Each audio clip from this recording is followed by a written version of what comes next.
Radio DZBB. Balitang tama, balitang totoo. Bahay at buhay kasama si Lala Roque. Eto na po mga kapuso ha, papakilala ko nyo na sa inyo, live na live po at we're so privileged po ngayong umagang ito na dinalaw po tayo ng ating special guest para mas maintindihan din natin yung layunin ng kanilang foundation at ano ba ang pinagdaanan, paano ba kumbaga na buhay po at nagsimula ang Little Ark Foundation. Si Sir Butch Bustamante po, ang ama ni Noah at founder din ng Little Ark Foundation. Welcome po at kasama natin ngayong umaga sa studio. Sir Butch, good morning! Good morning po, Miss Lala Roque, and maraming salamat po, and gusto ko lang pong batiin lahat ng tagapakinig ninyo ng magandang umaga and blessed Sunday po, and really appreciate po for DZBB inviting us here.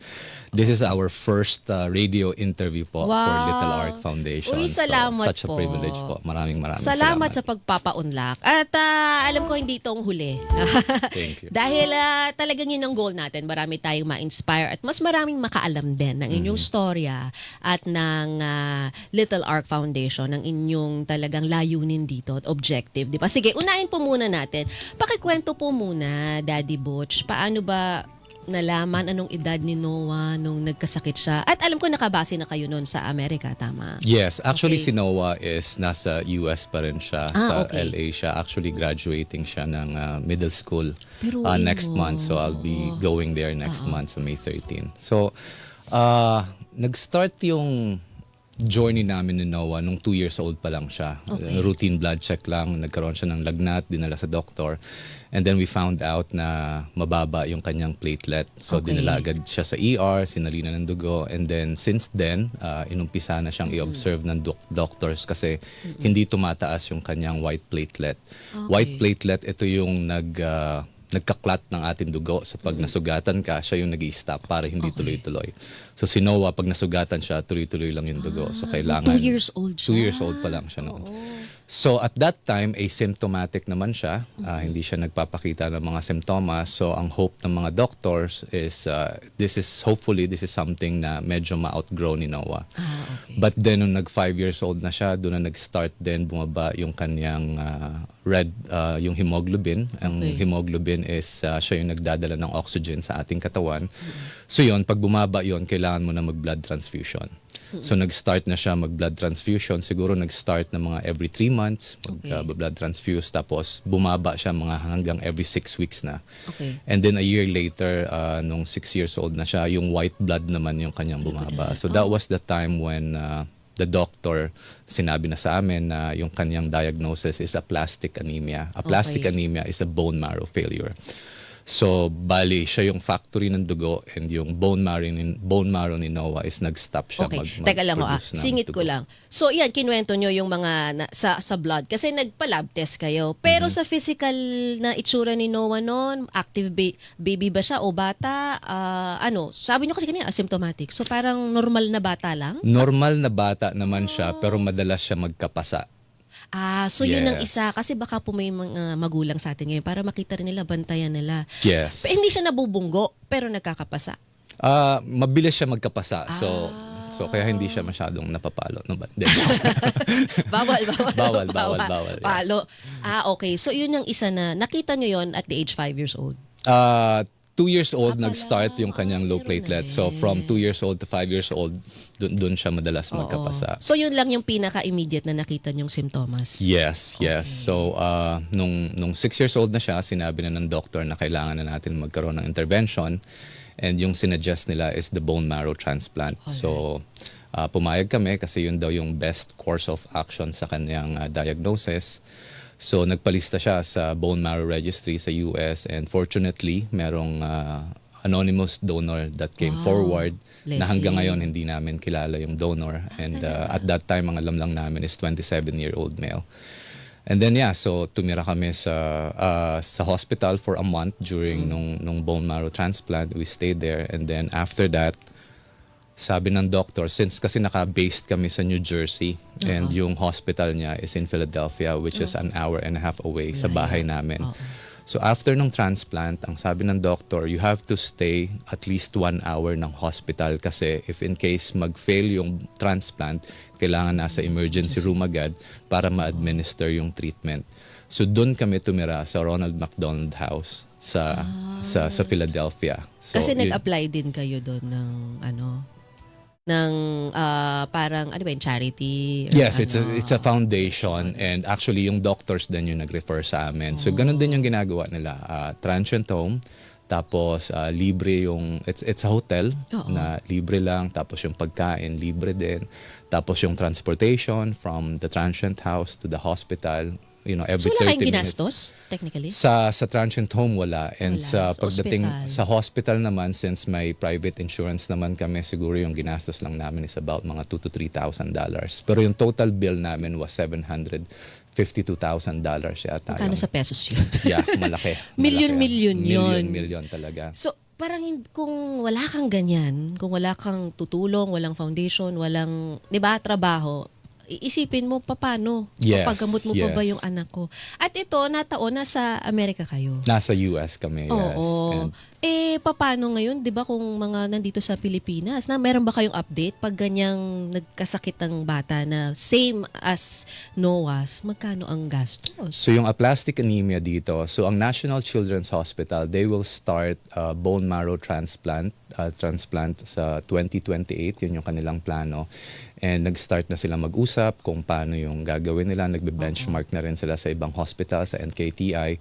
Pero sa pagkakadinig ko, ang aplastic anemia dito sa Pilipinas will cost you at least 5 to 6 million para Wow, magamot siya. Yeah. bayat lupa. And you have to have a donor na nagmamatch. Yun pa. Yun ang Sa isa bone sa... marrow, yes. Actually, kahit may pera ka, yun ang problema mo, no? Yung Exactly. makahanap ng magmamatch. And dito sa Pilipinas, wala tayong bone marrow registry.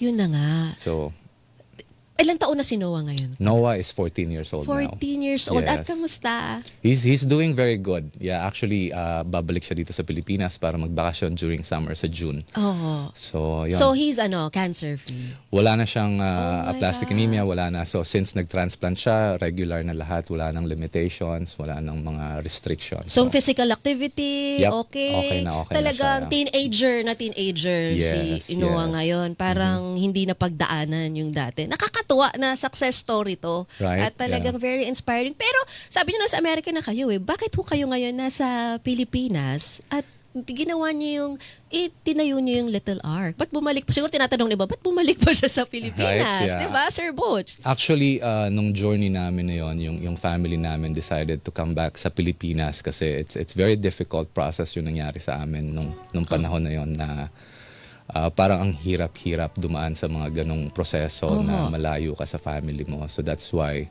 bumalik din kami dito sa Pilipinas, and at the same time, nung 2021, na-register na rin namin yung foundation.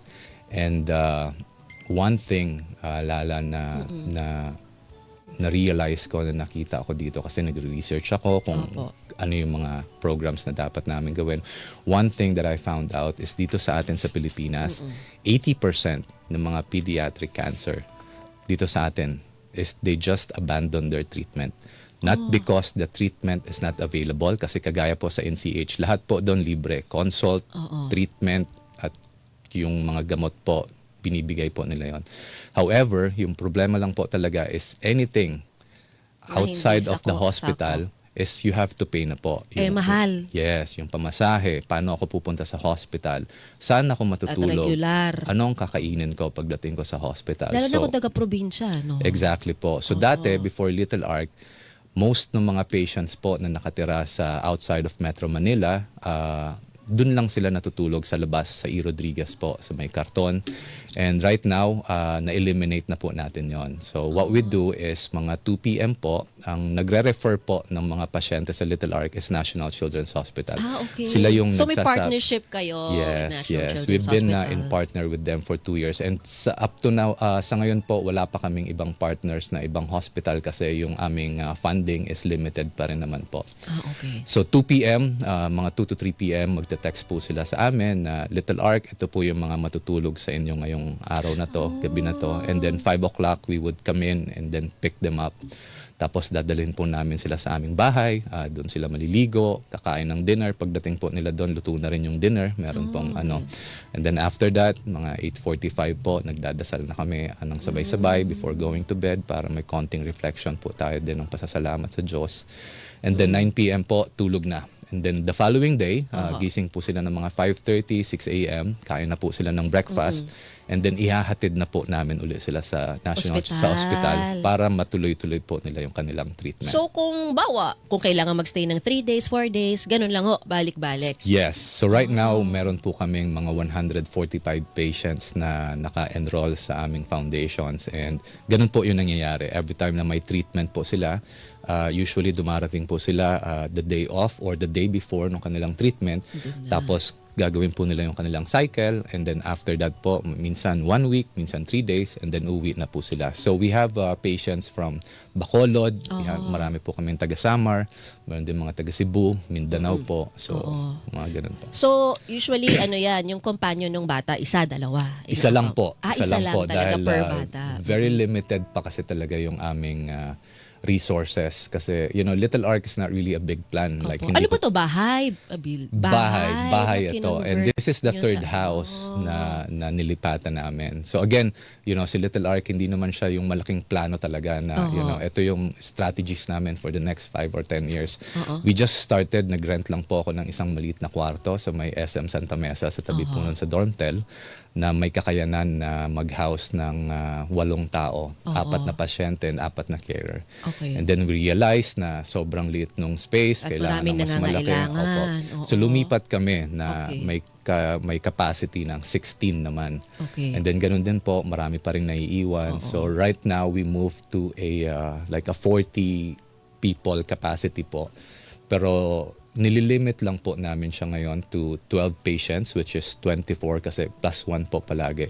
Kasi yun nga po, medyo limited pa ang aming funding. Pero sa ngayon, kulang pa rin ba? Marami pang nangangailangan ng mga ganyang tulong?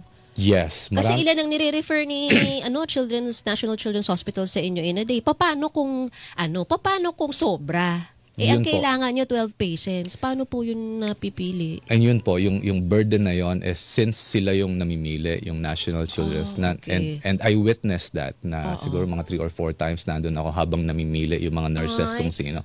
And it's very difficult na, Parang sino sakit ba sa yung puso. matutulog sa baba ng hospital, sa labas ng hospital, or sino matutulog sa kama. Mas komportable, diba? Diba? So it's very difficult, but like we understand yung mountain na kailangan namin akyatin para i-fill yung gap na yun na napakalaki, but then at the same time, looking back, I think we accomplished so much na rin po na itong mga programa ng Little Ark translates into tumaas po yung treatment compliance and survivability ng mga pasyente sa NCH simula po na nagpartner si Little Ark sa kanila. Nakakatuwa. Saan ho nanggagaling yung heart nyo na yun? Bakit nyo naisip na itatag ang Little Ark? At ito po talaga in particular, yung parang housing and food para po sa mga tao na nangangailangan at talagang patients natin. Bakit po yun ang naisip nyo na gawin dito sa Pilipinas? So nung niregister ko si Little Ark, like I thought at that time na ako yung mag-share ng love. I thought I'm gonna be paying forward, na ganon. Pero ngayon ang nangyayari is si Little Ark din yung aking source of strength. Doon ko rin kinukuha yung pagmamahal na and for me to witness yung kindness ng mga tao, yung provision ni Lord. And then at the same time, just to witness that on a daily basis. And, nandun kasi ako naranasan mismo namin yun ng anak ko. And alam ko, itong mga pasyente namin ngayon, kung ano yung nararamdaman nila. And I think, and the burden, yes, yung burden. So yung pain na yon is very important for me na I pray na sana manatili siya sa aking puso kasi yun yung nagbibigay ng lakas talaga sa akin. And yun po na sana ang hope and prayer ko lang talaga is for the patients and sa mga carers po nila na sana yung Little Ark is something na maging good experience po sa kanila, while going through this difficult process. Ito, Sir Butch, parang naisip ko, yung iba kasi gustong tumulong, pero hindi nila naisip na sa simpleng bagay na kailangan lang ng tulugan, malaki pala yung mababago sa buhay ng pamilya na sumasailalim sa ganitong sitwasyon. Kasi kapag kinumpute mo yung tulugan lang at pagkain, napakalaki pala talagang budget na kakainin yun para sa pamilya na nagpapagamot, 'di ba? Yung batang may cancer. So, ito nakakatuwa, ano? Tapos ito yung picture po, kung FB Live din po tayo ha, mga kapuso. So nakikita nyo, may pictures po tayo pinapakita dito. We have to blur it kasi yung mga bata rin po yun. So ito po yung tahanan na para silang one big happy family. One big happy family po kayo sa loob. So, ito may ito po yung mini-maintain nyo na. Saan po to? Nasa located? Quezon City ho ba? Malapit lang sa National Sa Quezon Hospital? City lang po, sa May Rojas District. So it's about mga 10 minutes away po from the hospital. So yung mga patients, pag natatapos sila ng maaga, tricycle Pahinga away lang po, agad. nasa bahay na agad sila. Oo. Yeah. Ano yung mga sinasabi sa inyo po nung mga natutulungan nyo po doon? Ano yung mga kwento nila? At kayo po ba hands-on din dito sa Yes, Little Ark? almost every day po ako doon wow. sa... So ano po yung mga naririnig nyo? I think yung one of the biggest win po namin is yung Little Ark. It's not just a home, you know. I think it created a community para sa mga magulang na pare-parehas po ng kanilang pinagdaraanan. So sila mismo nakaka-share ng mga kanilang experience, ng mga kanilang challenges, kung yung mga tips po, lalo na pag may mga bagong pasyente po na bagong dating, so medyo natuturuan po nila. And then yung mga bata po, maraming dumarating sa Little Ark na mga nakayuko yung mga bata, nakasombrero, nakamask, na parang halos ayaw ipakita yung mga kanilang mukha kasi you know, they look different, na nalalagas yung buhok. And ngayon po, nagti-TikTok na sila. And itong mga bata na to, ang nakakatuwa, tuwing babalik sila sa hospital, parang ang lakas na ng mga loob nila na, halika na mga Bakit pare. kaya? Like, Anong ginagawa nyo sa Little Ark? Anong nararamdaman nila doon? Parang nababago ang kanilang pananaw sa kabila ng pagsubok, lalo na kung may sakit, diba? At bata pa to. Diba, mga minors? And ito po yung palagi kong sinishare sa mga tumutulong po sa amin, sa mga volunteers, sa mga tumutulong din po sa amin financially, sa mga nagpapadala ng pagkain, na during nung time po namin, napakalaking tulong sa amin na makita yung mga strangers, you know, na hindi ko naman kilala ito, pero nag-spend siya ng time sa akin. Talagang nag-e-effort siya para tulungan ako, para may kainin ako, or para may maghatid sa akin sa ospital na... Yun po yun yung kabutihan ng tao, nakikita mo during this very difficult time na I think very, very important po sa kanila na nagbibigay talaga sa kanila ng pag-asa na hindi talaga sila nag-iisa. And yun po yung role lang talaga ng Little Ark, na ito pong bahay na to is makapagbigay lang po ng pagmamahal, and at the same time kung mailapit po namin sila sa Diyos na, you know, na ito po yung kabutihan na nagaganap. So you can see miracles every day through Little Ark. Yes, totoo po yan. And one thing na sinasabi ko rin sa kanila is, you know, like right now, medyo mahirap Like if you're going through that journey right now, medyo hindi mo maintindihan bakit yung anak ko, you know, ang dami-daming bata. At siya pa, which is, yun din po yung mga questions ko at that, you know, nung 2019 during nung kay Noah po. Pero ngayon, if you look back, kaya pala. Kasi kung hindi ko naranasan yon, walang Little Ark. So sana, you know, yung mga journey na pinagdadaanan ng mga patients namin ngayon is, you know, something na when we look back is kaya pala nangyari yon. Minsan kasi ang pagsubok sa atin, 'di ba? Yun yung nagpapatatag para magawa mo yung purpose mo. And I think this is your purpose. Pero paano niyo na-maintain ng Little Ark? Yung mga partners nyo, yung sabi nyo may tumutulong. Paano ho? May mga nakikinig sa atin, baka gusto makipartner and tumulong sa Little Ark dahil napakaganda po ng inyong cause. So, yung Little Ark po, hindi pa siya masyadong malakas financially. Medyo, yun nga po kasi nung nag-start, yung resources po is very limited din kasi karamihan po, majority nung ginagastos po dati sa akin din, hindi naman po ako mayaman na tao. Pero yun po, may mga paunti-unti nang tumutulong. Although, hindi pa talaga siya sustainable. Like, siguro in the next 2 months, 3 months, medyo wala na po uli kaming budget. Pero yun nga po, yung miracle na Yeah. na-mention nyo din Biglang may kanina na may darating. mga dumarating talaga na tao. And I think, yung Little Ark is not just for the patients, not just for the carers. I think marami din siyang natutulungan, marami din pong mga cancer survivors, cancer patients na pumupunta sa amin at na nakikita nila yung kabaitan ng tao. So even yung mga givers po, even yung mga supporters namin, nakikita din nila yung impact and na-inspire So pupunta lang din sila sa inyo? Minsan di nyo kakilala, bigla na lang, I wanna help. Gusto Ngayon ko. po, dahil din sa mga ganitong engagement po namin, so kaya nice. talagang napakalaking tulong netong pag-imbita ninyo sa amin dito sa inyong istasyon, especially DZWB po na, Wow, sana ko ano man pong maitutulong na. But nakakatuwa kasi dahil sa inyong effort, mas marami ring buhay eh. Ano yan eh, di ba parang kawing-kawing na yan eh. Opo. Oo, di ba? So paano po kayo makokontak if they want to join you? sa So, Little pwede po Ark? silang, pwede po nila, yung Facebook page naman po namin, very active naman po yung social media namin, Instagram and Facebook po at Little Ark Foundation. And then we also have a website po, www.littlearkfoundation.org. Meron po doon mga information on how to get through us, get into us po para we At kayo can- lang po ang kausap? Baka kasi meron may po iba kami. pa. Meron din kami sila, mga sumasagot din po dun sa aming messenger po. Sila Riza, sila Kat, at saka sila Desiree. Sila po yung mga staff din ng Para Little alam Ark. nilang legit. Kasi Yes, nakakalungkot na sa panahon ng ganitong kahirapan, meron pang iba kasi na sinasamantala. So Totoo doon lang po. po tayo sa legit na Little Ark Foundation. Pero bago po tayo magtapos, I want to end this with a good note. Gusto ko rin maano yung inyo kasi as a father, sabi ko nga as a father's, yung father's love nyo talagang pinakita nyo. And you extended it kahit sa hindi nyo mga kamag-anak at kakilala. 'Di ba? Nakakatawa. Pero kung babalikan nyo, Sir Butch, pero ba kayong gustong baguhin sa naranasan nyong hirap noon-noon pa? Lahat sa inyong kinuwento ngayon, may gusto ba kayong baguhin, Sir Butch? Parang wala. Parang wala, like, kung nasaan man ako ngayon at yung Little Ark, I think it's all because of yung mga challenges na pinagdaanan namin, yung mga pain na yon na sobrang sakit din, sobrang hirap. Pero yun yung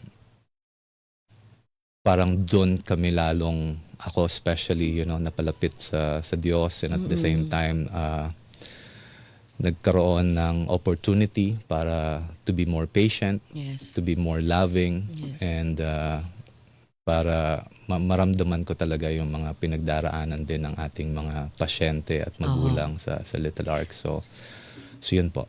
So siguro yung mga dumaraan ngayon sa hirap at yung uncertainty, excuse me, mga uncertainty, parang bahagi lang yan ng Yes. bigger purpose Yes. para sa kanila.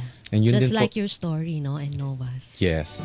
And yun po yung sinasabi ko sa mga bagong pasyente, bagong magulang na dumarating sa amin, na wag niyo muna masyadong isipin yung malayo. Okay. Like yung ngayon lang, matulog tayo ngayon, bukas bumalik tayo sa treatment, magdasal po tayo.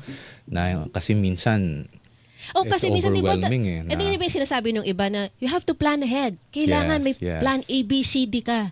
Sa ganitong sitwasyon, hindi siya. Hindi po, like, just stay in the day lang po, like one day at a time lang talaga. And ayun po, gusto ko rin sabihin na sa mga nationwide naman po itong ating broadcast, na may mga pasyente po tayo na ayun po, na hindi nila alam na ang National Children's Hospital po is a pediatric cancer destination po ng Pilipinas. So kung kailangan niyo po ng housing, ng meals and transportation, makipag-coordinate lang po kayo sa hematology, oncology ng National Children's Hospital po. So pumunta lang po kayo. And then pagdating po ninyo doon, susunduin namin kayo, and we will provide yung housing, yung food and transportation po. Oo. Para hindi nyo na po yun isipin and makapag-focus na lang po kayo sa healing ng inyong mga anak. Wow. That's so nice. That's nakaka-touch sa simpleng Actually, little things na akala natin simple lang to, napakadali lang to, patutulugin ko lang naman. Pero para sa taong nangangailangan, napakalaki po yun. Maituturing na nga nilang, parang, yun nga, miracles, small miracles, na Yes. hindi ko kakilala. Sa hinagap hindi ko alam na mag-meet kami, pero bakit may ganong malasakit? Marami Nakakatuwa. pong miracles talaga. Yung pagbababa na yung bigas namin, may biglang darating na Talaga? bigas. Pag mauubos na yung itlog, may darating na itlog. And yung mga meat. And yung po yung nakakatuwa, yung provision talaga, yung mga miracles talaga na like we know na hindi kami yun eh. Talagang guided by the Lord, and yun nga po yung provision niya talaga. So At I think, kaya rin siguro pag lumalabas yung mga bata na may sakit sa inyo, babalik na ospital, iba na rin yung kanilang aura, iba na rin yung outlook. Kasi na-witness nila first hand, yung small miracles dun sa Yes, bahay na yun. yes. Little Ark Foundation. Tapos siguro naman nagkakaroon sila ng hope na, kung ito nga kala mo imposible, pwede rin sa akin. Ganun. Opo. And I'm hoping, yung mga inilagaan niyo doon, pinatulog nyo, maging parang si Noah rin. yes. Cancer survivor. Yes, opo. Yeah. Oo. Your story is so wonderful. Pakalaki. At eto, ang dami yung nagte-text. Thank you po, sabi ni Afaya dito sa FB page natin, sa mga taong tulad nyo daw. Oo. Thanks sa work na ginagawa nyo. O kudos daw, sabi ni Maria. Ang dami pa po. So, hindi lang po kay Sir Butch to, pero para sa lahat, hindi rin ho simple ang inyong pinagdaanan, di ba? So, siguro, panghuli po, marami tayong napag-usapan, marami mensahe, pero most especially, marami rin ho kasing nagte-text na maaaring nalulungkot Hindi lang maaaring may sakit, di ba? Maaaring depression or ano. But with your case, lahat naranasan nyo na. Physical struggle, mental, psychological. Ano po ang inyong mensahe sa mga taong nakakaranas po ngayon ng talagang matinding pagsubok, Sir Butch?